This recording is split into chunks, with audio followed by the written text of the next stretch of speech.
Hi friends, நம்ம சேனலில் discuss பண்ணுற எல்லா டேட்டாவும் பார்த்தீங்கன்னா ஒரு எஜுகேஷன் பர்பஸ்க்காக தான் உங்களோட நான் ஷேர் பண்ணுறேன். நீங்கள் எந்த ஷேரை வாங்குறதுக்கு முன்னாடி உங்களோட ஓன் ரிசர்ச் அண்டு அனாலிசிஸ் அப்படிங்கிறத பண்ணிடுங்க. இன்னைக்கு நான் உங்களோட எதை டிஸ்கஷன் பண்ண போறேன்னு சொல்லி பார்த்தீங்க அப்படின்னா, செக்டர் டிமாண்ட் அப்படிங்கிற ஒரு விஷயத்தை பற்றி தான் டிஸ்கஷன் பண்ண போறேன். இது முழுக்க முழுக்க பார்த்தீங்கன்னா என்னோட பர்சனல் எக்ஸ்பீரியன்ஸ்லேருந்து தான் உங்களோட நான் ஷேர் பண்ண போறேன். எந்த மாதிரியான ஒரு ஐடியா நான் யூஸ் பண்ணி செக்டர் வைஸ் அமௌண்ட்டில் ப்ராஃபிட் நல்லா புக் பண்ணுறேன் அப்படின்னு சொல்லிட்டு. இதுக்கு பேசிக்காக நமக்கு என்ன தெரியணும் அப்படின்னா, மார்க்கெட்டில் இருக்க ஒரு 10லேருந்து ஒரு 20 செக்டரை பற்றின நல்ல ஒரு அண்டர்ஸ்டாண்டிங் தெரியணும். அப்புறம் அந்தந்த செக்டரில் எது எதெல்லாம் முக்கியமான ஷேரு, எது நல்ல ஷேரு அப்படிங்கிறதும் நமக்கு நல்லா தெரியணும். அப்பதான் நம்மளால குயிக்கா அந்த செக்டர் ஏதாவது ஒரு ரேலி குடுக்கும்போது, அது உள்ள போயிட்டு பார்ட்டிசிபேட் பண்ணி, ஒரு நல்ல லாபம் அப்படிங்கிறது சம்பாதிக்க முடியும். அது ஒரு விஷயம். 2வது இது மட்டும் இல்லாம முக்கியமான ஒரு 3 விஷயத்த நம்ம எப்பவுமே ஃபாலோ பண்ணணும். அதுக்கு ஒண்ணு குளோபல் எக்கனாமி. குளோபல் எக்கனாமி என்ன டிமாண்ட் பண்ணுது? எந்த விஷயத்த நோக்கி போகுது? அப்படிங்கிறத நம்ம பார்த்துக்கிட்டே இருக்கணும். 2வது பார்த்தீங்கன்னா, இந்தியா கவர்மெண்ட் எந்த செக்டர புஷ் பண்ணுது அப்படிங்கிறத பார்க்கணும். ஒவ்வொரு வருஷமும் இந்தியன் கவர்மெண்ட் ஒவ்வொரு ப்ராஜெக்ட் குடுப்பாங்க. அதுக்கேத்த மாரியான ரேலி அப்படிங்கிறது நடக்கும். இது 1 வருஷமா இருக்கலாம், இல்ல ஒரு 3, 4 வருஷமா கூட இருக்கலாம். அடுத்தது பார்த்தீங்கன்னா, செக்டர் வைஸ் நம்ம எப்பவுமே பார்த்துட்டு இருக்கணும். எந்த செக்டர் திடீர்னு ரேலியாகி மேல போகுது அப்படின்னு சொல்லிட்டு, நம்ம இதெல்லாம் பார்த்துட்டு இருந்தோம் அப்படின்னா, கண்டிப்பா ஒரு லாபம் அப்படிங்கிறது கிடைக்கும். ஃபர்ஸ்ட் ஒரு செக்டர் கீழ இருக்கும்போதே நம்ம வாங்கிக்கலாம். அப்போ வாங்குனோம் அப்படின்னா, நல்ல லாபம் கிடைக்கும். ஆனா, அதுக்கு ரொம்ப அண்டர்ஸ்டாண்டிங் நமக்கு நெறைய நாலேட்ஜும் தேவைப்படும். இந்த செக்டர் இங்கேருந்து அடுத்த 4, 5 வருஷத்துக்கு இல்ல 2, 3 வருஷத்துக்கு மேல போகும்னு சொல்லிட்டு.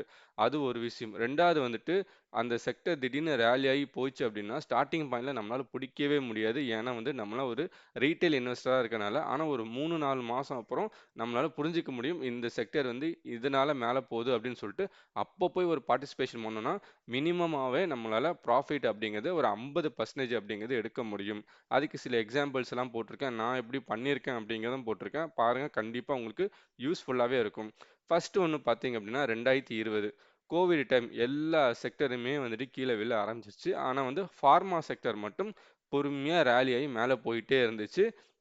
ஏன்னா, யாராலயுமே எதுவுமே பண்ண முடியல. ஆனா, மாத்திரை, மருந்து மட்டும் வித்துக்கிட்டே இருந்துச்சு. அதனால கோவிட் செக்டார் அந்த டைம்ல பார்த்தீங்கன்னா, ஆவரேஜா ஒரு 67% ஃபார்மா கம்பெனி அப்படிங்கிறது லாபம் அப்படின்னு குடுத்துச்சு. அடுத்த வருஷம் 2021 லாக்டவுன்லயே நம்ம ஃபர்ஸ்ட், செகண்ட் வேவ் அப்படின்னு வந்துட்டு இருந்தோம். அந்த டைம்ல யாராலயுமே நல்லா ஜாப் போ முடியல. எல்லாமே வொர்க் ஃப்ரம் ஹோம் பண்ணிட்டு இருந்தாங்க. ஆன்லைன் எஜுகேஷன் பண்ணிட்டு இருந்தாங்க. ஓடிடி நல்லா வளர ஆரம்பிச்சுச்சு. அப்போ மார்க்கெட்டும் குளோபலும் என்ன நினைச்சுச்சு அப்படின்னா, ஐடி தான் இனிமேட்டு எல்லாமே. ஸோ ஐடியோட சப்போர்ட்டுங்கிறது இன்னும் அதிகமா தேவைப்படும். ஆன்லைன் அப்படிங்கிறது அதிகமா தேவைப்படும் அப்படின்னு சொல்லிட்டு நெறைய ப்ராஜெக்ட்ஸ் நெறைய இதுன்னு ஐடி கம்பெனிக்கு குவிய ஆரம்பிச்சது.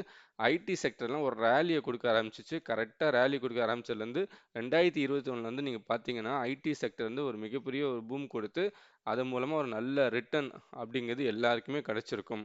அடுத்தது எல்லாமே ரெக்கவரி ஆயிடுச்சு. ஆனா கவர்மெண்ட் ஹோட்டல்ஸையும் அப்புறம் தியேட்டர்ஸையும் ஓப்பன் பண்ணாமயே ரொம்ப நாளா வச்சிருந்தாங்க. அதனால அந்த ஷேர்ஸ் எல்லாமே கீழ விழ ஆரம்பிச்சுருச்சு.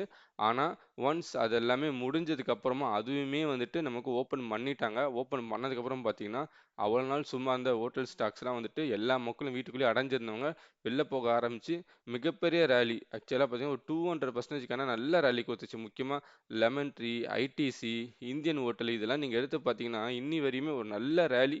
அதுக்கப்புறமா 2020லேருந்து வளர்ந்து மேல வந்துகிட்டே இருந்திருக்கு. அப்புறமா 2022லயே இன்னொரு செக்டார் நல்ல டிமாண்ட்ல போச்சு. அதாவது பார்த்தீங்கன்னா, ஆட்டோமொபைலுக்கு தேவையான சிப்ஸ் பண்ற கம்பெனிஸ் எல்லாமே பார்த்தீங்க அப்படின்னா, ஒரு சிப் டிமாண்ட் இல்லாம ஸ்ட்ரகிள் ஆயிட்டு இருந்தாங்க. ஏன்னா தைவான்ல நமக்கான அவங்க தான் ஒரு மெயின் ரிசோர்ஸ். அதுலேருந்து சிப் வராதனால எல்லா கம்பெனியும் மேனுஃபேக்சரிங் பண்ணாம ஒரே இடத்துல நின்னுட்டு இருந்துச்சு. அதனால சிப் கம்பெனி அந்த டைம்ல 2022ல நல்ல ஒரு ராலி குடுத்து, மாஷிப் அது இதுன்னு ஏகப்பட்ட ஷேர்ஸ் நல்லா ஏறி உங்களுக்கு 80% நல்ல லாபம் அப்படிங்கிறத குடுத்துச்சு. நான் ஒரு ஆவரேஜா போட்டிருக்கேன்.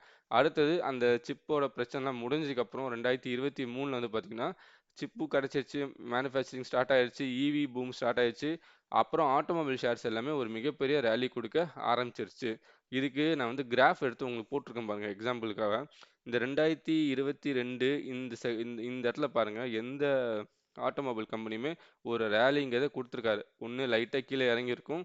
இல்ல ஒரே இடத்துல சுத்திட்டு இருக்கும். இது டாடா மோட்டார்ஸ் எடுத்து போட்டிருக்கேன். ஒன்ஸ் அது முடிஞ்ச உடனே பாருங்க ஒரு மிகப்பெரிய ராலி குடுத்துச்சு. அதுக்கப்புறம் இங்க பாருங்க மகேந்திரன் மகேந்திரா இங்கேயே இருந்திருக்கு பாருங்க. எங்கேயுமே ஏறாம. ஆனா அந்த பிரச்சனை முடிஞ்சதுக்கு அப்புறமா நல்லா ஏற ஆரம்பிச்சுச்சு. இப்போ இந்த செக்டர்ஸ்லாம் பத்தி நம்ம பேசிக் அண்டர்ஸ்டாண்டிங் நல்லா இருந்துச்சு. அதுல எது எதெல்லாம் முக்கியமான கம்பெனின்னு பார்த்தீங்கன்னா, இந்த சிப் டிமாண்ட் வரும்போது இந்த சிப் கம்பெனிஸ் எல்லாத்துலயுமே போட்டு ஒரு லாபம் எடுத்திருக்கலாம்.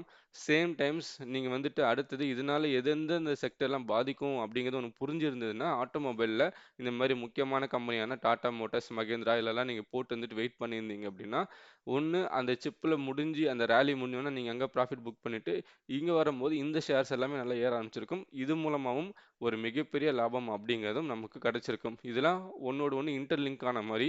அதனால தான் சொன்னேன், மினிமம் உங்களுக்கு ஒரு 10லேருந்து 20 செக்டர பத்தின பேசிக்கான நாலேட்ஜ் அப்படிங்கிறது கொஞ்சம் நெறைய இருக்கணும்.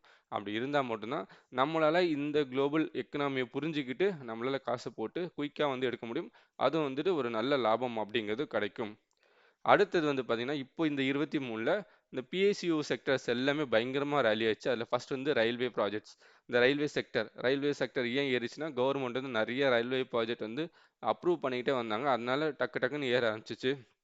அதுவும் ரயில்வே செக்டர்ல வந்து பார்த்தீங்கன்னா, மொத்தமா லிஸ்டட் கம்பெனி பார்த்தீங்கன்னா, ஒரு 11 கம்பெனி அப்படிங்கிறது இருக்கு. அதில முக்கியமான கம்பெனி என்னன்னு சொல்லி பார்த்தீங்கன்னா, ஐஆர்எஃப்சி. இப்போ வந்து ரயில்வே ப்ராஜெக்ட் நெறைய வருது. ரயில்வே ஸ்டாக்ஸ் நல்லா ஏறும் அப்படின்ட்டு நம்ம போயிட்டு ரயில்டெல்ல வந்து போட்டிருக்கோம்னு வச்சுக்கங்களேன் காசு. இது வந்து ரேலி தந்துச்சு. தரலன்னு சொல்லல. ஆனா ஐஆர்எஃப்சி தந்த அளவுக்கு தரல. ஏன்னா, இப்ப அந்த 11 ஷேர்ஸும் எது எது எதுல பார்ட்டிசிபேட் பண்றாங்க, எது முக்கியம் அப்படிங்கிறது நமக்கு புரிஞ்சிருந்தது அப்படின்னா, கரெக்ட்டா காசு போட்டுக்கலாம். ஐஆர்எஃப்சிலேருந்து 3 வாட்டி நம்ம வீடியோ வந்து பேசியிருந்தோம். ரூ. 50ல இருக்கும்போது பேசியிருந்தோம். ரூ. 70ல இருக்கும்போது பேசியிருந்தோம். ரூ. 140ல இருக்கும்போதும் பேசியிருந்தோம். 3 வாட்டியுமே நமக்கு மோர் தென் 50%க்கான ப்ராஃபிட் அப்படிங்கிறத குடுத்துச்சு. மத்த ஷேர்ஸ் எல்லாம் அதாவது ரயில்வே ஷேர்ஸ்லாம் கம்பேர் பண்ணும்போது. ஏன்னா, நமக்கு வந்து ஃபுல்லா தெரிஞ்சிடணும். ரயில்வேல வந்து எது முக்கியம்? யார் ஃபினான்ஸ் பண்ண போறா? அ இர்கான் என்ன பண்ண போறாங்க? ஐஆர்சிடிசி எது பண்ண போறாங்க? இப்போ ரேலி எது ப்ராஜெக்ட் வருது அப்படின்னா, இதனால ரொம்ப பெனிஃபிட் அடைய போற ஷேர் என்னது? அப்படிங்கிறது நமக்கு புரிஞ்சிருந்ததுன்னா, கண்டிப்பா லாபம் அப்படிங்கிறத எடுக்க முடியும். அத ரினியூவபிள் எனர்ஜி இத ஃபோக்கஸ் பண்ணாங்க. இதுக்கு வந்து கொஞ்சம் அப்ரிஷியேட் பண்ணாங்க. அதனால இது ஏற ஆரம்பிச்சுச்சு. இதுல முக்கியமா ஜேஎஸ்டபிள்யூ எனர்ஜி, டாடா பவர் இதெல்லாம் நம்ம வந்து நெறைய பேசியிருந்தோம். ஃபுல்லா டீட்டெயில்டா வீடியோ பேசியிருந்தோம். அது மூலமாவும் பார்த்தீங்கன்னா, நமக்கு எல்லாருமே 100% சாலிடான ப்ராஃபிட் அப்படிங்கிறது நமக்கு ரெனியூவபிள் எனர்ஜிலேருந்தே கிடைச்சது. அடுத்தது டிஃபென்ஸ் செக்டார் இதுவும் வந்து கவர்மெண்ட் வந்து நல்லா புஷ் பண்ணாங்க. அது இல்லாம நமக்கு நெறைய ஆர்டர்ஸ் வந்துட்டு அதர் கண்ட்ரிலேருந்து இந்தியாவுக்கு வர ஆரம்பிச்சது. அதனாலேயே டிஃபென்ஸ் செக்டார் அப்படிங்கிறது நல்லா ஏற ஆரம்பிச்சுச்சு. அது மட்டும் இல்லாம பிஎஸ்யூ பேங்க்ஸ் அப்படிங்கிறதும் நல்ல ராலி அப்படிங்கிறது கொடுக்க ஆரம்பிச்சது. இதெல்லாம் இப்போதைக்கு முடிஞ்சு போன ஒரு விஷயம். ஸோ இதுக்கெல்லாம் பேசிக்கா நம்ம பார்த்த மாரி எல்லா செக்டரோட அண்டர்ஸ்டாண்டிங் இருக்கணும். இது நான் வந்து சும்மா போட்டிருக்கேன் அப்படிங்கிற கூட நினைப்பீங்க. நீங்க சும்மா பேக் டெஸ்ட் கூட பண்ணி பாருங்க. ஒவ்வொரு வருஷமும் எந்தெந்த செக்டர் போயிருக்குன்னு. இது இல்லாம சில செக்டர்ஸ் வந்து ஏறியிருக்கும். அத நான் மிஸ் பண்ணியிருப்பேன். பட் முக்கியமான இந்த செக்டர்ஸ் எல்லாமே வந்து இந்த ரீசன்ஸால தான் வந்து நல்ல ராலி அப்படின்னு கொடுத்துருக்கும். இந்த வருஷத்துல 6 மாசம் முடிஞ்சிருச்சு. இதுக்கப்புறம் பட்ஜெட் வரப்போகுது. பேலன்ஸ் இருக்க 6 மாசம் எந்த செக்டர் வந்து ராலி ஆகும், இல்ல அடுத்த வருஷம் எந்தெந்த செக்டர்லாம் அப் ஆகும் அப்படின்னு சொல்லிட்டு என்னோட ப்ரெடிக்ஷன் நான் வந்து போட்டு வச்சிருக்கேன். அது நடக்கலாம், நடக்காமயும் போலாம். பட் நான் இந்த மாதிரி தான் எப்பவுமே போட்டு வைப்பேன். அது டக்குன்னு ராலி ஆயிடுச்சு அப்படின்னா என்னால புரிஞ்சுக்க முடியும். அதில் இன்வெஸ்ட்மெண்ட் பண்ணி ரிட்டர்ன் அப்படிங்கிறத எடுப்பேன். அது என்ன செக்டர் அப்படிங்கிறத பார்க்கறதுக்கு முன்னாடி உங்களுக்கு நம்ம சேனல்ல வர இந்த வீடியோஸ்லாம் பார்க்கணும்னா அதுக்கு ஒன்று சப்ஸ்கிரைப் பண்ணுங்க. இது வந்து எனக்கு மோட்டிவேஷனாகவும் உங்களுக்கு இந்த மாதிரி டேட்டாஸ்லாம் உங்க கையில இருக்க மொபைல் ஃபோனுக்கே வந்து சேரும். ஃபர்ஸ்ட் ஒன்று வந்து பார்த்தீங்கன்னா, ஹவுசிங் ஃபினான்ஸ் செக்டர். ஏன் அப்படின்னா, கவர்மெண்ட் வந்து எல்லாருக்கும் அஃபோர்டபுள் ஹவுசிங் ஸ்கீம் அப்படின்னு சொல்லிட்டு ஒண்ணு எடுத்துட்டு வரலான்னு சொல்லிட்டு ஒர்க் பண்ணிட்டு இருக்காங்க. இந்த பட்ஜெட்ல வந்து அனௌன்ஸ்மென்ட் பண்றாங்கன்னு வச்சுக்கோங்களேன். இல்ல இத வந்து எல்லாருக்கும் வீடு அப்படின்னு சொல்லிட்டு கவர்மெண்ட் வந்து புஷ் பண்ணுதுன்னா, அதுல முதல்ல பெனிஃபிட் ஆக போற செக்டர் வந்து பார்த்தீங்கன்னா, ஹவுசிங் ஃபினான்ஸ் செக்டர். இல்ல முக்கியமான கம்பெனிஸ்லாம் வந்து பார்த்தீங்கன்னா, கேன் ஃபின்னு, ஆவாஸு, ஆப்டாஸு, பிஎன்பி, பிஎன்பி ஹவுசிங் இதெல்லாம் வந்து முக்கியமான செக்டர். இத பத்தின ஹவுசிங் ஃபினான்ஸ் அப்படிங்கிற தனியான ஒரு வீடியோவே போட்டிருக்கேன். இந்த செக்டர் பத்தி டீட்டெயிலா எப்படி ஒர்க் ஆகுது, எப்படி உங்களுக்கு வந்து ரெவென்யூ வருதுன்னு சொல்லிட்டு அந்த வீடியோ வேணா இந்த வீடியோ எண்டில் அட்டாச் பண்றேன். பாருங்க உங்களுக்கு ஒரு நல்ல அண்டர்ஸ்டாண்டிங் அப்படிங்கிறது கிடைக்கும். கவர்மெண்ட் இந்த பட்ஜெட்ல இவங்க வந்துட்டு ஹவுசிங் ஸ்கீம் வந்து புஷ் பண்றாங்க, இல்ல ஏதாவது ப்ராஜெக்ட் தராங்க அப்படின்னு சொல்லி பார்த்தீங்கன்னா, கண்டிப்பா பயங்கரமா ரேலி தரதுக்கு ஒரு வாய்ப்பு இருக்கு.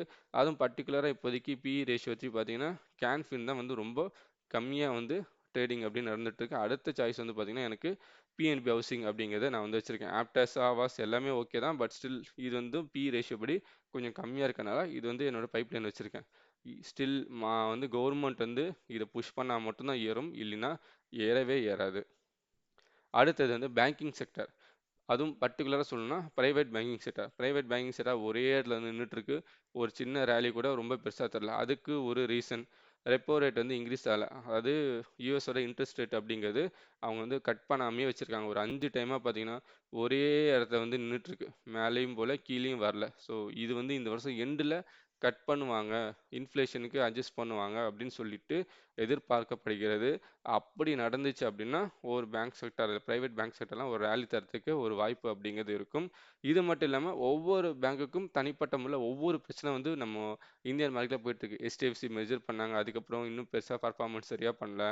கோடாக் பேங்க் வந்து பார்த்தீங்க அப்படின்னா ஆன்லைன் வந்து கிரெடிட் கார்டு வந்து ஆர்பிஐ வந்து பேன் பண்ணியிருக்காங்க. ஐடிஎஃப்சி வந்து மெர்ஜருக்காக வெயிட் பண்ணிட்டு இருக்கு. ஆர்பிஎல் பேங்க்லேயும் சின்ன ஒரு பிரச்சனை போயிட்டு இருக்கு. அதுமாரி ஒவ்வொரு பேங்க்லேயுமே ஒவ்வொரு சின்ன சின்ன பிரச்சனை இருக்கனால எல்லாமே அங்கங்கே நிற்குது. பத்தாததுக்கு பர்சனல் லோனுக்கு வந்துட்டான டெபாசிட் ரேட் அப்படிங்கிறது ஆர்பிஐ வந்து இன்க்ரீஸ் பண்ணிட்டாங்க. அதனால இந்த பிரைவேட் பேங்க் இல்லாமல் என்பிஎஃப்சியும் ஸ்ட்ரகிள் ஆகி நின்றுட்டு இருக்காங்க. இது எல்லாமே ஒரு டைம் கண்டிப்பாக ரெக்கவர் ஆகிடும். இன்னைக்கு டைமில் இது எல்லாமே கீழே விழுந்து கிடக்கும். இப்போது இந்த டைம்னு பார்த்து நம்ம பொறுமையாக கொஞ்சம் கொஞ்சமாக நான் இன்வெஸ்ட்மெண்ட் பண்ணுவேன். அப்படி பண்ண ஆரம்பித்தோம் அப்படின்னா திருப்பியும் ஒரு 1.5 வருஷத்துலேயே கழிச்சு ஒரு 100% கூட 50-70%க்கான ரிட்டர்ன்ஸ் அப்படின்னு கிடைக்கும். அது முக்கியமாக பார்த்தீங்கன்னா மிட் கேப் பேங்க்ஸ் எல்லாமே வந்து பெரிய லெவலில் நல்லா பர்ஃபார்மன்ஸ் பண்ணாமல் இருக்குது. லார்ஜ் கேப்பும் பண்ணல. ஐசிஐசி ஆக்சிஸ் தவிர மிச்சம் எதுவுமே பெருசாக வந்து பர்ஃபார்மன்ஸ் பண்ணாமல் தான் கிடக்குறாங்க. அப்படி ஏறும் பட்சத்தில் கண்டிப்பாக லாபம் அப்படிங்கிறது கிடைக்கும் அப்படிங்கிறது என்னோட ஒரு ஒப்பீனியன் தான். அடுத்த செக்டர் வந்து பார்த்தீங்கன்னா பவர் செக்டர். கவர்மெண்ட் இதுலேயுமே வந்து பார்த்தீங்கன்னா 24x7 electricity supply across the country by March 2025 அப்படிங்கிற ஒரு ஸ்கீம் எடுத்துகிட்டு வரலாம் அப்படின்னு பிளான் பண்ணிட்டு இருக்காங்க. இது வந்துடுச்சு அப்படின்னா இது இந்த பட்ஜெட்டில் பேசி இந்த மாதிரி பண்ண போகிறாங்கன்னா பவர் செக்டரில் பவர் ஜென்ரேட் பண்ணுறது, பவர் டிரான்ஸ்மிட் பண்ணுறது, பவருக்கு ஃபினான்ஸ் பண்ணுறது, இந்த மாதிரியான 3 செக்டருமே பயங்கரமாக ரேலி தரும். JSW, Tata power, power grid, PFC, IREDA இதெல்லாம் ஏறதுக்கு ஒரு வாய்ப்பு இருக்குன்னு சொல்லி நான் பார்க்குறேன். ஆனால் இதெல்லாம் வந்து கவர்மெண்ட் வந்து புஷ் பண்ணும். ஆனால் இதெல்லாம் நான் பைப்லைனில் போட்டு வச்சுருப்பேன். இதெல்லாம் மானிட்டர் பண்ணிட்டு இருப்பேன். இன்கேஸ் இந்தியன் கவர்மெண்ட் இதெல்லாம் பேக் எண்ட்லேருந்து புஷ் பண்ணுறாங்க, பவர் செக்டர் நல்லா வளரணும் புஷ் பண்ணாங்கன்னா கண்டிப்பாக ரேலி ஆகும். இல்லை வந்து ஒரு பார்ட்டிசிபேஷன் அப்படிங்கிறத நான் வந்து பண்ணுவேன். அடுத்தது இது மூலமாக இந்த மாதிரி ஐடியாலஜி மூலமாக நான் என்னென்னலாம் லாபம் எடுத்தேன் அப்படின்னு சொல்லி பார்த்தீங்கன்னா ஃபஸ்ட்டு ஒன்று வந்து பார்த்தீங்கன்னா லெமன் ட்ரீயை பொறுத்தவரையும் ஸ்டார்டிங் ஸ்டேஜில் வந்துட்டு கோவிட்ல எல்லாமே ரெக்கவரி ஆயிடுச்சு. இது மட்டும் ரெக்கவரி ஆகாமல் இருந்தது. அந்த டைமில் இருந்த என் பட்ஜெட்டுக்கு 30 ரூபாயிலிருந்து 34 ரூபாயில வந்து இந்த ஷேர் வந்து வாங்கினேன். அந்த டைம்ல வந்து பார்த்தீங்கன்னா ஒரு மிகப்பெரிய ரேலி அப்படின்னு கொடுத்துச்சு. நான் நடுவில் ப்ராஃபிட் அப்படிங்கிறத புக் பண்ணிட்டேன். ஆனாலும் வந்து பார்த்தீங்க அப்படின்னா ஒரு நல்ல ரேலி மோர் தென் 50% மேலே லெமன் ட்ரீ ஹோட்டலில் வந்து கிடச்சிது. இதை பற்றின வீடியோஸ் நிறையா வந்து ஆல்ரெடி நான் வந்து நம்ம சேனலில் அப்படிங்கிறத போட்டிருக்கேன். அடுத்தது வந்து பார்த்தீங்கன்னா கேம்ஸ். இதுவும் வந்து பேசியிருந்தேன். ஏன்னா 2021 மார்க்கெட் வந்து ஸ்டாக்னண்ட்டாக ஒரே இடத்துல நின்றுச்சு. மேலேயும் போகல, கீழேயும் வரல. எப்போவுமே நல்ல ஒரு புல் மார்க்கெட்டில் வரும்போது தான் எல்லா பார்ட்டிசிபேஷனும் அதிகமாக இருக்கும். மியூச்சுவல் ஃபண்ட்ஸ் ஆகட்டும், ட்ரேடிங் ஆகட்டும் எல்லாமே அதிகமாக இருக்கும். அந்த டைமில் பெரிய லெவலில் உங்களுக்கு பார்ட்டிசிபேஷன் கம்மியாக இருந்ததுனால ஃபோக்கஸ் பண்ணியிருந்தேன். இந்த வீடியோவும் வந்து நம்ம சேனலில் கரெக்டாக 1 இயருக்கு முன்னாடி வந்து நம்ம போட்டிருந்தோம். அதான பேசிக்கான டைம் வந்து பார்த்திங்கன்னா 2184 ரூபா இருந்தது. இன்றைக்கி வந்து பாருங்கள் 3599 ரூபா. ஒரு மிகப்பெரிய ரேலி இது மூலமாகவும் கிடச்சிது. அடுத்தது வந்து பார்த்தீங்கன்னா ஏஞ்சல் 1, சிடிஎஸ்எல் இதுவுமே வந்து பார்த்தீங்கன்னா இந்த 2021 மார்க்கெட் ஒரே இதில் நின்றுட்டு இருந்துச்சு. ட்ரேடிங் வந்து அந்த அளவுக்கு யாரும் பெருசாக பண்ணியிருக்க மாட்டாங்க. அதனால் இவங்களோட ரெவன்யூங்கிறது கம்மியாக ஆரம்பிச்சது. அந்த டைமில் இவங்களை ஃபோக்கஸ் பண்ணி வீடியோவும் போட்டிருந்தேன். இதுமாதிரி சப்போர்ட் லெவல் 906 இங்கே கூட நம்ம வந்து வாங்கலாம் அப்படின்னு சொல்லிட்டு இங்கேயே வந்து ரொம்ப நாளாக வெயிட் பண்ணி வாங்கிட்டு இருந்தோம். ஒரு 1000 ரூபானா கூட வச்சுக்கோங்க. இன்றைக்கி வந்துட்டு ஒரு 2000 சொச்ச ரூபாய்க்கு சிடிஎஸ்எல் போயிடுச்சு. ஏஞ்சல் 1 வந்து 1000 ரூபாய்க்கு பேசியிருந்தோம். 3000 ரூபாய்க்கிட்ட போயிட்டு இப்போ சின்ன கரெக்ஷன் அப்படிங்கிறது கொடுத்துருக்கு. ஸோ இந்த ஐடியாலஜி படி எந்தெந்த செக்டர்லாம் எங்கெங்கே இந்த டைமில் இறங்குது ஏறுது நான் பார்த்துட்டு அங்கங்கே இன்வெஸ்ட்மெண்ட் பண்ணி நல்ல லாபம் அப்படிங்கிறத எடுத்திருக்கேன். இது யூஸ்ஃபுல்லாக எனக்கு இருந்தது. உங்களுக்கும் இருந்துச்சு அப்படின்னா கண்டிப்பாக வந்து கமெண்ட்ஸ் போடுங்க. இது மட்டும் இல்லாமல் வேறு ஏதாவது செக்டர்ஸ் நான் மிஸ் பண்ணியிருக்கேன், இனிமேட்டு வந்து ரேலி ஆகிறதுக்கு சான்ஸ் இருக்குது ப்ரோ அப்படின்னு சொல்லி நினச்சிங்கன்னா அதையும் கமெண்டில் போடுங்க. அதை பற்றி நம்ம வந்து ரிசர்ச் அப்படிங்கிறத பண்ணலாம். ஸோ நம்ம சேனல் பிடிச்சினா கண்டிப்பாக லைக் பண்ணுங்கள், கமெண்ட் பண்ணுங்கள், உங்கள் ஃப்ரெண்ட்ஸ் அண்ட் ரிலேட்டிவ்க்கு நம்ம சேனல் அப்படிங்கிறத சஜஷன் அப்படிங்கிறத பண்ணுங்கள். தேங்க்ஸ் ஃபார் வாட்சிங்.